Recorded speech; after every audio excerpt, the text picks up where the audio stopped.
গাব্বুটা কি আজও আসবে না? আজকাল তো মাঝে মাঝেই আড্ডায় অ্যাবসেন্ট করছে। একটা জরুরি বিষয় আলোচনা করব ভাবছিলাম। সকালে আমার সাথে দেখা হয়েছিল, আসবে তো বললো, কিন্তু সর্দি কাশিটা এখনো কমেনি জানিস তো। তা তুই কি জরুরি বিষয় নিয়ে কথা বলবি রে ভুতু? কিছু হয়েছে নাকি? কিছু হয়েছে কিনা সেটাই তো বুঝতে পারছি না। মানে এ আবার কেমন ধাঁধা? তুই বস তো ভুতু, বসে ভালো করে সবকিছু খুলে বল। তোমরা কি কেউ খেয়াল করেছো যে আমাদের ফুলপাহাড়ি গ্রামটা আর আগের মতন সুন্দর নেই? অত গাছের পাতাগুলো কেমন হলদে হয়ে গেছে, গাছে কোনো ফুলও ফুটছে না।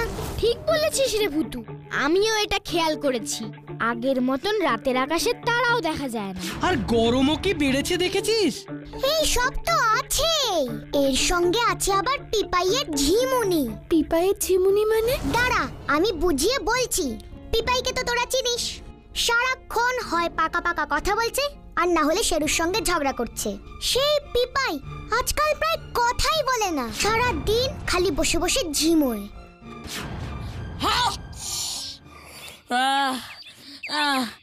কে রে সারাদিন ঝিমোয়? বাবা রে বাবা, তোর সর্দি এখনো কমলো না? ওষুধ খেয়েছিস গাব্বু?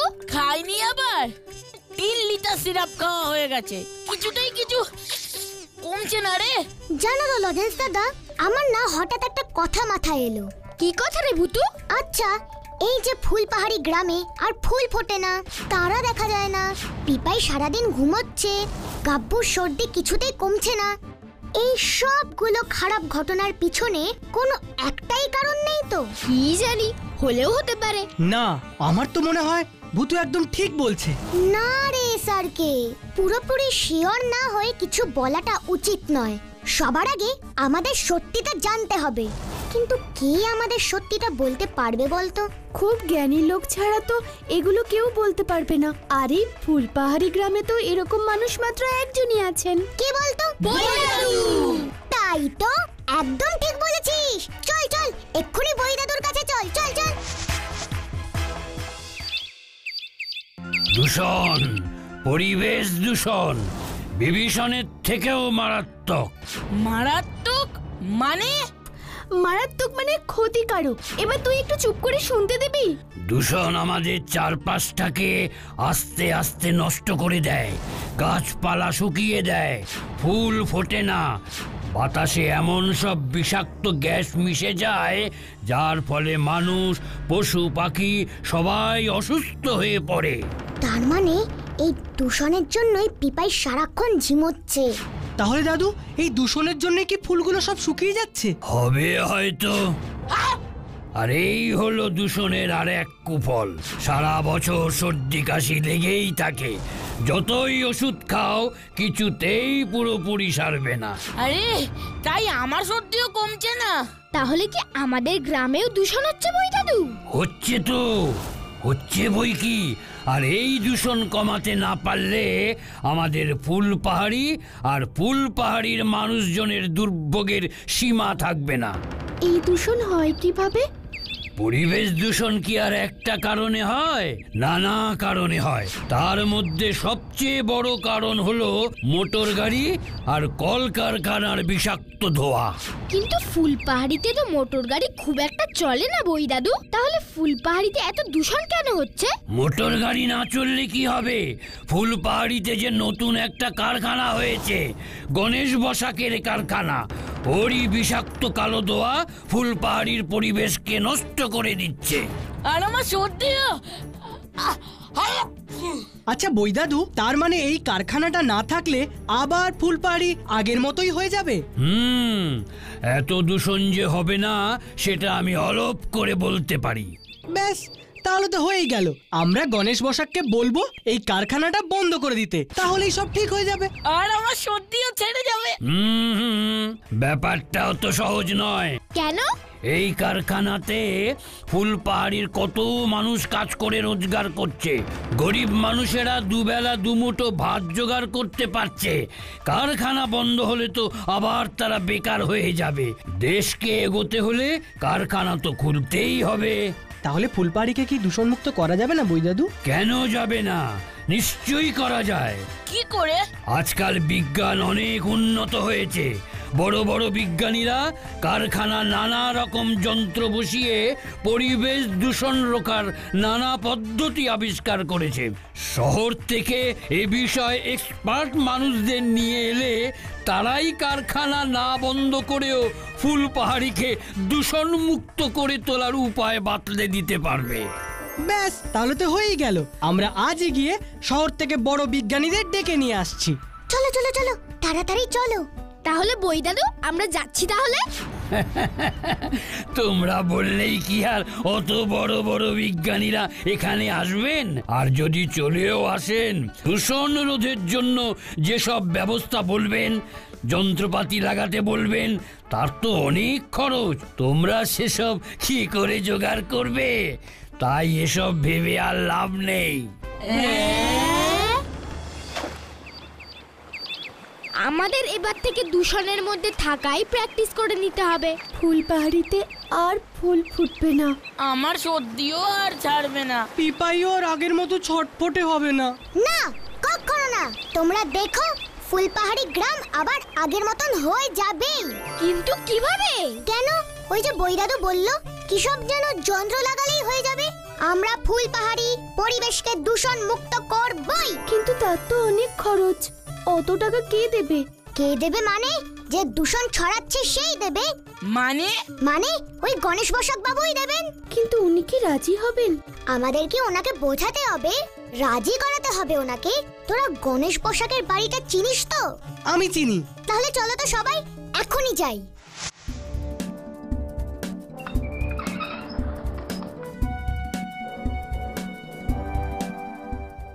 আরে বাস, কি সুন্দর রে বাড়িটা। বাড়ি নয় রে, এটাকে বলে ফার্ম হাউস। তাহলে কি সুন্দর ফার্ম হাউস।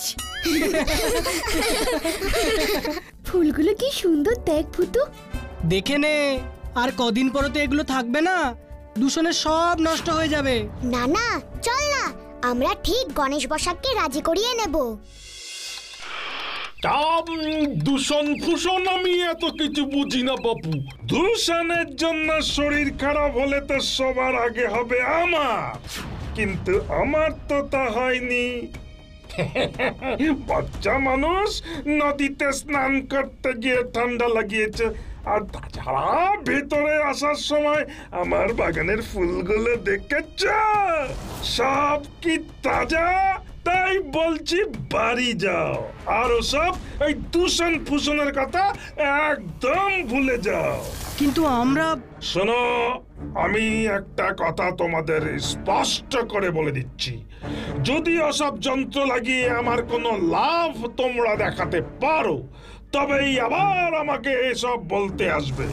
না হলে এভাবে বারবার আমার বাড়িতে এসে বিরক্ত করলে তার ফল ভালো হবে না, বলে দিলাম। এবার কি হবে ভূতু? কি আর হবে, এভাবেই কারখানার বিষাক্ত ধোঁয়া ফুলবাড়ির সারা আকাশে ছড়িয়ে পড়বে। না, একদম না। এই কালো ধোঁয়া এবার অন্য জায়গায় যাবে। অন্য জায়গায় যাবে মানে? হ্যাঁ গো লজেন্স দাদা, গণেশ বাবু লাভ আর ক্ষতি ছাড়া কিছু বোঝেনি না। তাই আমি ঠিক করেছি ওকে ওর ভাষাতেই বোঝাবো। মানে ওকে আমি বোঝাবো যে দূষণ হলে ওর কি ক্ষতি হবে, আর দূষণ তাড়ানোর যন্ত্র ওর কারখানায় লাগালে কি লাভ হবে। কিন্তু কিভাবে? ম্যাজিক, হুসপুসপুস লেমন চুস। কারখানার কালো ধোঁয়া তোরা এবার থেকে গণেশ পোশাকের বাড়ির ওপরেই জমাট বেঁধে থাকতো। Please please please.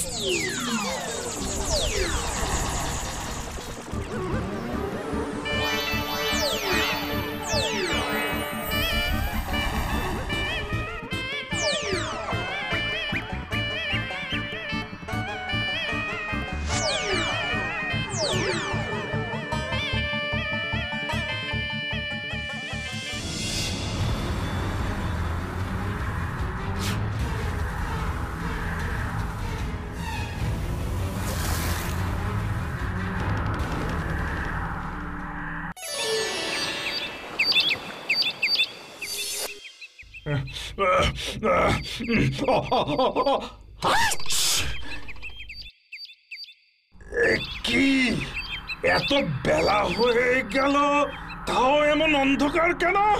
সূর্য ওঠেনি এখনো? আবার কি কাণ্ড! ওইদিকে তো দিব্যি রোদ। তাহলে আমার বাড়িটা অন্ধকার কেন? এখানে সূর্যের আলো আসছে না তো।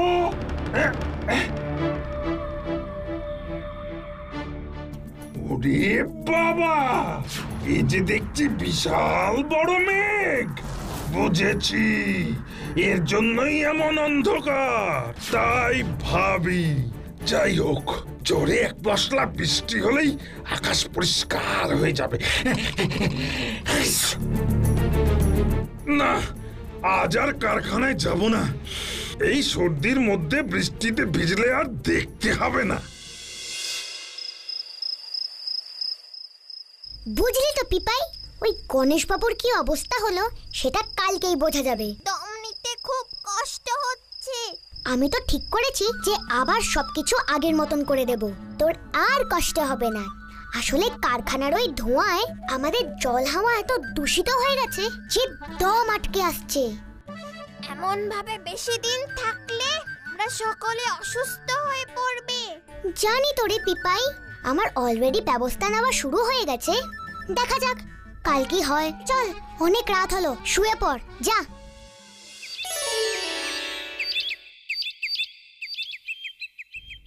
কি আজও আমার বাড়ির আকাশে আলো নেই? সূর্য দেবতা প্রবেশ করেনি? এ বাবা বাবা বাবা, ভগবান! আমার এত স্বাদের দামি দামি ফুলগুলো সব নষ্ট হয়ে যাচ্ছে। পাক্কা 10,000 টাকা নষ্ট, পুরোটাই ক্ষতি হয়ে গেল।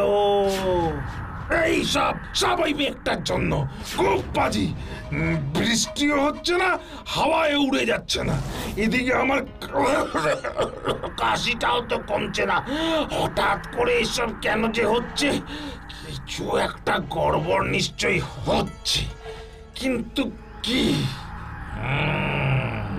এই গড়বড়টা ধরতে না পারলে তো ব্যবসায় আমার অনেক টাকা ক্ষতি হয়ে যাবে। কি কাণ্ড! কার কাছ থেকে একটু পরামর্শ পাওয়া যায়?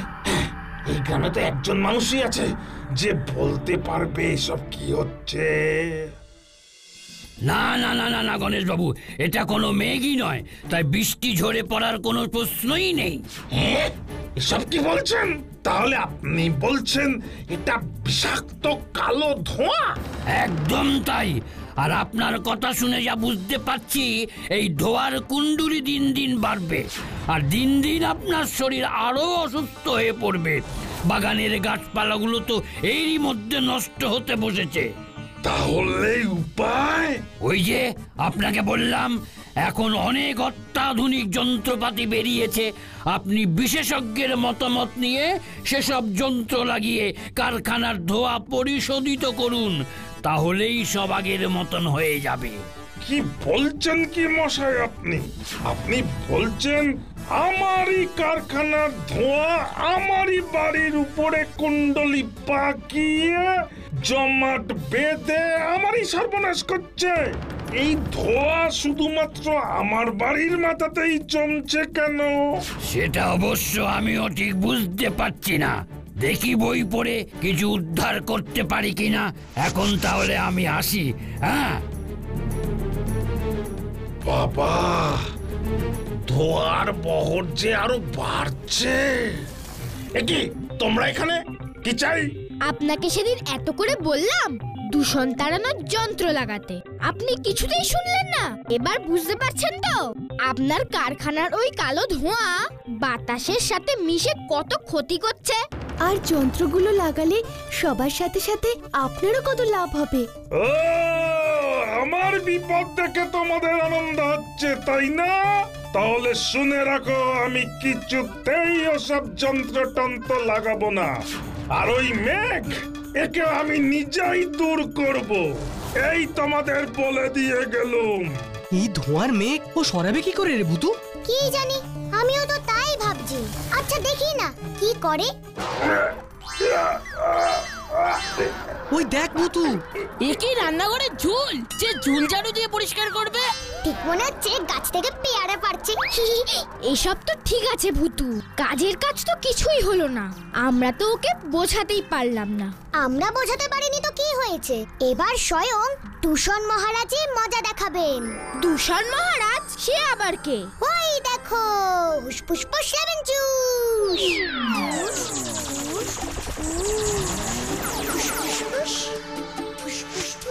যা যা যা বলছি, হঠাৎ চলো মেঘ, যা।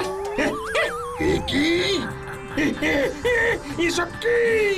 মেঘের মধ্যে ভূত! ওরে বাবা গো! তোকে আমি ছাড়বো না। ভুতুরে, তুই পারিসও বটে। বাকিটা আবার রাতের বেলা হবে। উফ, কি অশান্তিতে পড়লাম রে ভাই, কি অশান্তিতে পড়লাম। আমায় দেখছি যন্ত্রণা কিনি এরা ছাড়বেই না। আর এই ধোয়াগুলোর কোনো কাণ্ড নেই, জম্বিতে জম আমার বাড়ির ছাদের উপরে সে জমলি। আবার কি সব ভূত টুত সে যে ভয় দেখাচ্ছে রে আমার। বাবারে, এবার আমার পুরো ব্যবসাটাই না ডুবে যায়। আর পাচ্ছি না, গা হাত পাখি ব্যথা, সর্দিটাও যা লাগছে। বাতাসে কি ধুলো, কোথার থেকে যে এত আসছে। ওই তো গণেশ বসাক শান্তিতে ঘুমিয়েছে। এবার একটু দূষণ মহারাজের স্বপ্ন দেখাই ওকে। দূষণ মহারাজ, তুমি গণেশ বাবুর স্বপ্নে আসো তো প্লিজ, প্লিজ প্লিজ প্লিজ। আমি হলাম দূষণ মহারাজ। দূষণ মহারাজ? দূষণ মহারাজ, আর আমাকে খুঁচিয়ে তুই মোটেই ভালো কাজ করিসনি। এর শাস্তি তো তোকে পেতেই হবে। শাস্তি? শাস্তি? কি শাস্তি? কি শাস্তি? আমি এবার আস্তে আস্তে তোকে পুরোটাই গিলে ফেলবো, আর আমার এই কালো ধোঁয়ার ভেতরে ঢুকে তোর দম বন্ধ হয়ে আসবে।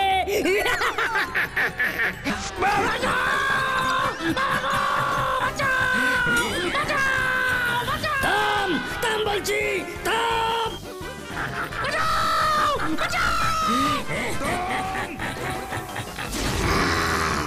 এইবার তুই কোথায় পালাবি? ছেড়ে দাও, আমি না বুঝে তোমায় ব্যথা দিয়েছি। আমি আর কখনো তোমায় বিরক্ত করব না। এবারের মতো আমায় ক্ষমা করে দাও। ঠিক বলছিস? একদম ঠিক। ঠিক আছে, তাহলে চল। কোথায়? কেন? তুই তোর বাড়িতে যাবি, আর আমি তোর বাড়ির উপরে আকাশে। দোহাই, দোহাই তোমার, আমি আমার বাড়ি থেকে অন্য কোথাও চলে যাব। আমার গাছপালাগুলো সব নষ্ট হয়ে যাচ্ছে, আমার শরীর অসুস্থ হয়ে পড়ছে এই বাড়িতে থাকলে। ওমা, একই কথা। তুই নিজে আমাকে যত্ন করে পুষে রেখেছিস, আর এখন নিজেই বলছিস অন্য কোথাও চলে যাবি। আমি আমি তোমায় পুষে রেখেছি? রাকেশনি, বাচ্চাগুলো তো কতবার বললো দূষণ মুক্ত করবার জন্য যন্ত্র লাগাতে। লাগিয়েছিস? লাগাসনি। আর তুই সেই যন্ত্রটা লাগাসনি বলেই তো আমি এখানে থাকতে পারছি। আমাকে তো তৈরি করেছিস তুই। তুই যদি যন্ত্রটা লাগাতি তাহলে তো আমি তৈরি হতাম না। আর তৈরি যখন আমি হয়েছি, তখন আমি এখানেই থাকবো। এবার আমি বুঝতে পেরেছি দূষণ মহারাজ, এবার আমি বুঝতে পেরেছি যন্ত্রটা লাগালে যে আমার নিজেরও কত লাভ, সেটা আমি বুঝতে পেরেছি। ঠিক আছে, আমি কালই বাচ্চাদের ডেকে যন্ত্র লাগানোর কথাটা বলবো। তাহলে আপনি আমার বাড়ি ছেড়ে চলে যাবেন তো? নিশ্চয়ই যাব। ওই যন্ত্রটাই তো আমাকে নিয়ে যাবে সরিয়ে।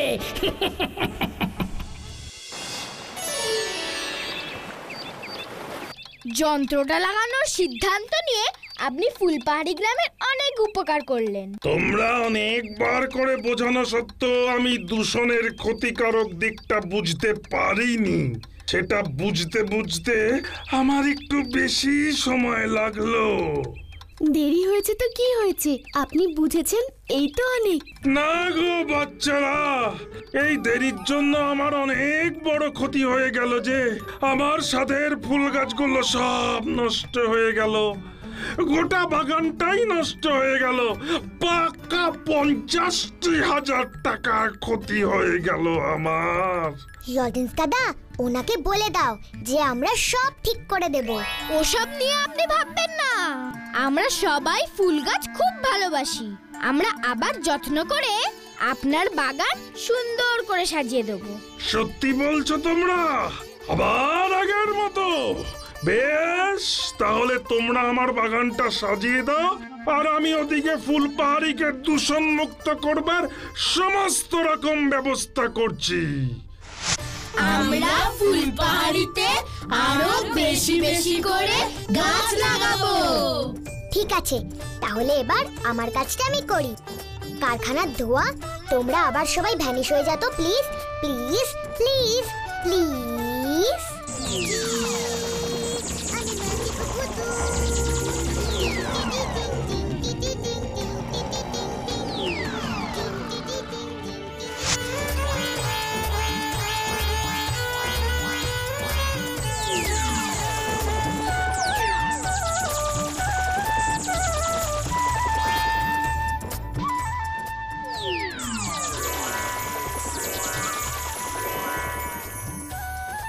কি দেখলে তো, পরিবেশ দূষণ আমাদের কত ক্ষতি করে। তাই প্রত্যেককেই আমাদের পরিবেশকে দূষণ মুক্ত করতেই হবে, কি তাই না?